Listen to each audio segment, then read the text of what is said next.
જય શ્રી કૃષ્ણ વિદ્યાર્થીઓ. ધોરણ 6 વિષય વિજ્ઞાન, ચેપ્ટર નંબર 2 આહારના ઘટકો. હવે આપણે અગાઉ લેસનમાં છે તો કે પ્રોટીન છે, સ્ટાર્ચ છે, એનું પરીક્ષણ છે એ જોયેલું હતું. હવે આજે આપણે જે ચરબી છે એના માટેનું પરીક્ષણ છે એ શીખશું. તો આપણે જે ખબર કેમ પડે કે આહારમાં છે ઈ ચરબી હાજર છે કે નહીં, તો એના માટે અહીંયા તો સમજૂતી આપેલી છે. તો કે અહીંયા કીધેલું છે કે થોડા પ્રમાણમાં ખાદ્ય સામગ્રી લો. એટલે આપણે કોઈ પણ પ્રકારની છે ખાદ્ય સામગ્રી લેવાની છે, બરાબર. તેને એક કાગળમાં વીંટીને છૂંદો. એટલે કોઈ પણ ખાદ્ય સામગ્રી લીધી એને કાગળમાં વીંટીને છૂંદવાની છે, પણ ખાસ ધ્યાન એ રાખવાનું છે કે કાગળ ફાટી જાય નહીં. એટલે કાગળ ન ફાટી જાય એનું આપણે ધ્યાન રાખવાનું છે. કાગળને ખોલી ને સીધો કરવો. શું કરવાનું? પહેલા તો કે છૂંદી નાખી, હવે શું કરવાનું? કાગળને સીધો કરી નાખવાનો. તેના પર તેલના ડાઘા અથવા તો ધબ્બા છે. હવે માની લો કે અમુક આપણે વસ્તુ છે એ લઈએ છીએ, જેમ કે માની લો કે માંડવી છે, એના બી છે, એનો આપણે તો કે ભૂકો લીધેલો છે, પછી એને એકદમ આપણે કાગળમાં છે એ માંડવીના બી લઈએ અને એનો ભૂકો કરીએ તો એ શું થશે? તો કે આપણે એને છૂંદશું, પછી તો કે કાગળ ખોલી નાખશે. હવે અહીંયા શું કીધું છે? અને કાગળને ખોલ્યા પછી કાગળને પ્રકાશ સામે લાવી તે ધબ્બામાંથી પ્રકાશ પસાર થાય પછી શું કરવાનું? કાગળ હાથમાં લઈ લેવાનું, પછી આ પ્રકાશની સામે રાખવાનું. અને ધૂંધળો દેખાય છે તો કાગળ પરના તેલના ડાઘા એટલે કે ડાઘા લિપિડ કાઉન્સમાં ચરબીની હાજરી સૂચવે છે. જો આપણે તેલ જેવા ડાઘા છે દેખાય તો કે ચરબીની હાજરી છે. અને ચરબીનું બીજું નામ છે લિપિડ. તો ખાસ છે યાદ રાખવાનું છે. અગાઉ આપણે બે પરીક્ષણ કરેલા હતા, આજે તો કે ચરબીનું પરીક્ષણ જોયું. તો સૌથી પહેલા છે સ્ટાર્ચનું જોયું હતું, બરાબર. તો સ્ટાર્ચ માટે શું હતું? તો કે સ્ટાર્ચ છે એની હાજરી છે કે નહીં, તો એમાં આપણે શું કરતા હતા? તો કે સ્ટાર્ચની હાજરી છે કે નહીં, તો એના માટે તો કે આયોડિનના ટીપા છે એ નાખવામાં આવતા હતા. પ્રોટીનની હાજરી છે કે નહીં, તેમાં જે પૌષ્ટિક સોડા છે અને બીજું છે કોપર સલ્ફેટનું દ્રાવણ, એની મદદથી તો કે આપણે પ્રોટીનની હાજરી છે કે નહીં ખબર પડે. પછી છે આપણે ચરબી, તો એના માટે તો કે તેલના ડાઘા જેવા દેખાય તો છે તો કે ચરબીની હાજરી છે.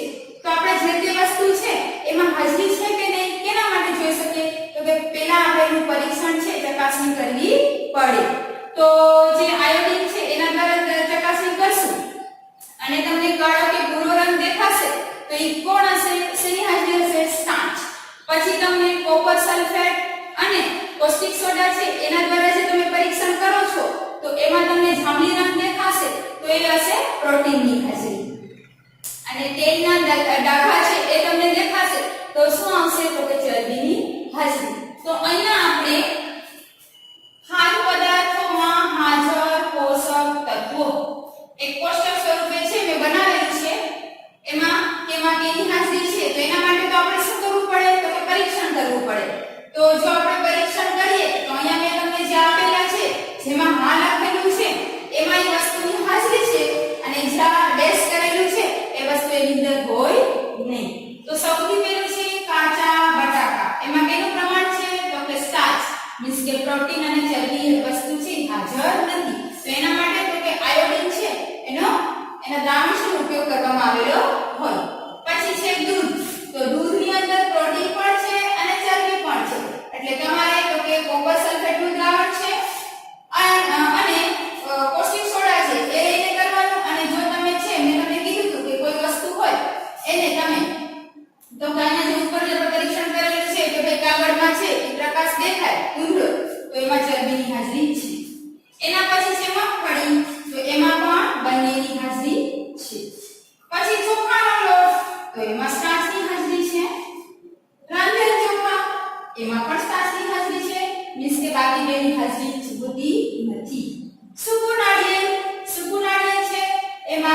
ચરબી હોય છે, ચણાનો લોટ એમાં પ્રોટીન હોય છે, પ્રોટીન હોય એટલે કેવો કલર થઈ જશે, એમાં તમે દ્રાવણ પસાર કરશો તો કે જાંબલી. બાફેલી ઈંડું એનો સફેદ ભાગ જ ધ્યાનમાં લીધેલો છે, તો એમાં પ્રોટીન પણ હોય અને ચરબી પણ હોય. તો આવા વિવિધ પ્રકારના તમે જે ખાદ્ય પદાર્થો છે એ લઈ અને તમે એની ચકાસણી કરો અને તો તમને ખબર પડે કે એમાં સ્ટાર્ચ, પ્રોટીન અને ચરબી કેની હાજરી જોવા મળે છે. ચાલો એના પછી હવે આપણે એક નવો ટોપિક લઈએ. વિવિધ પોષક દ્રવ્યો આપણા શરીર માટે શું કાર્ય કરે છે? હવે આહારના છે ઘણા બધા છે ઘટકો છે, તો વિવિધ પોષક દ્રવ્યો છે આહારના. તો એ જે આપણે પોષક દ્રવ્યો છે એ શું કામ કરે છે આપણા શરીર માટે? આપણે બધી વસ્તુ શા માટે ખાય છે? કેમ આપણે દાળ ભાત જ એક જ વસ્તુ નથી ખાતા? તો કે વિવિધ પ્રકાર છે એના, આપણે વિવિધ પ્રકારના શાકભાજી ખાઈએ છીએ, પછી તો કે ફ્રૂટ ખાઈએ છીએ, એટલે અલગ અલગ વસ્તુ તો આપણા શરીર માટે જરૂરી છે. એ રીતે આહારના 5 પોષક ઘટકો એટલે કે દ્રવ્યો છે. તો એક્ઝામમાં પૂછાય કે આહારના કેટલા પોષક દ્રવ્યો છે? બરાબર, તો આપણો જવાબ આવશે 5. ક્યાં ક્યાં છે? તો અહીંયા બોર્ડ ઉપર મેં દર્શાવેલા છે. પેલા નામ જોઈ લઈએ. પેલું છે કાર્બોદિત કે જે કાર્બન યુક્ત પદાર્થ હોય. પછી છે ચરબી, એના પછીનું પ્રોટીન, નંબર 4 વિટામિન અને છેલ્લું છે ખનિજ ક્ષારો. ટોટલ આ 5 છે, એટલે તમારે પાંચે પાંચના નામ છે યાદ રાખવાના છે. હવે કાર્ય એટલે શું કામ કરે છે, શા માટે જરૂરી છે? તો બધાનું કામ કેવું હોય છે? અલગ અલગ. જેમ કે આપણા ઘરમાં બધા વ્યક્તિ હોય તો એક સરખું કામ કરતા નથી. નાના બાળકો હોય તો કે રમવાનું જ કામ કરે. દાદા દાદી હોય તો એની પૂજાપાઠ છે કે ભાઈ છાપું વાંચવું છે કે એ કામ કરે છે. પપ્પા તો કે કામ માટે બહાર નીકળી જાય છે, ઓફિસ છે અથવા તો કોઈ નોકરી હોય ત્યાં જાય છે. મમ્મી છે બધું ઘરનું કામ કરે છે. તો એ રીતે બધાના કાર્યો કેવા છે? અલગ અલગ. એ જ રીતે અહીંયા પણ આહારના પોષક દ્રવ્યો છે એના બધા કાર્યો તો કે અલગ અલગ છે. એમાં પેલું છે કાર્બોદિત. કાર્બોદિત પદાર્થો ઊર્જાનો મુખ્ય સ્ત્રોત છે. એટલે આપણી અંદર જે શક્તિ હોય એનો મુખ્ય સ્ત્રોત છે કાર્બોદિત. તે કાર્ય કરવા માટે જરૂરી શક્તિ પૂરી પાડે છે. તો જો આપણે શક્તિની જરૂર હોય તો કાર્બોદિત પદાર્થો છે એ આપણે લેવા જોઈએ, તો જ આપણે તો કે શક્તિ મળે. એના પછી છે ચરબી. કાર્બોદિત કરતા વધુ ગરમી અને શક્તિ આપે છે. ચરબી છે એની અંદર ગરમીનું પ્રમાણ પણ એટલું હોય અને શક્તિનું પ્રમાણ પણ એટલું હોય છે.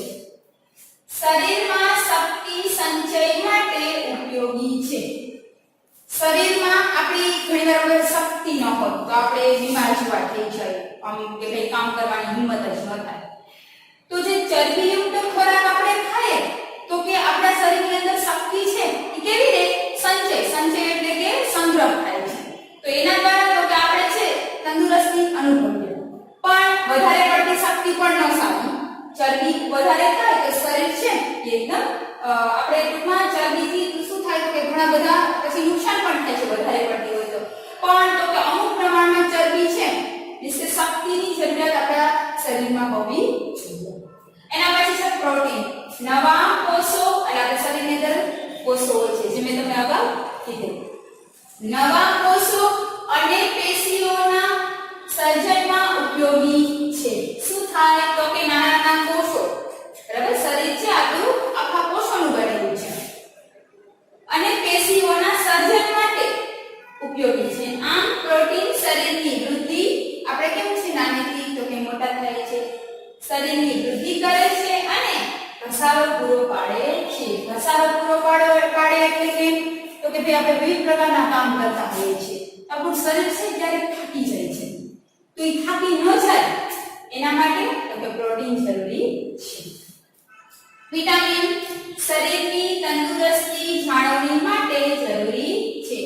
ભાઈ આપણે તંદુરસ્ત રહેવું હોય તો અલગ અલગ પ્રકારના વિટામિન્સ છે એનો ઉપયોગ કરવો જોઈએ.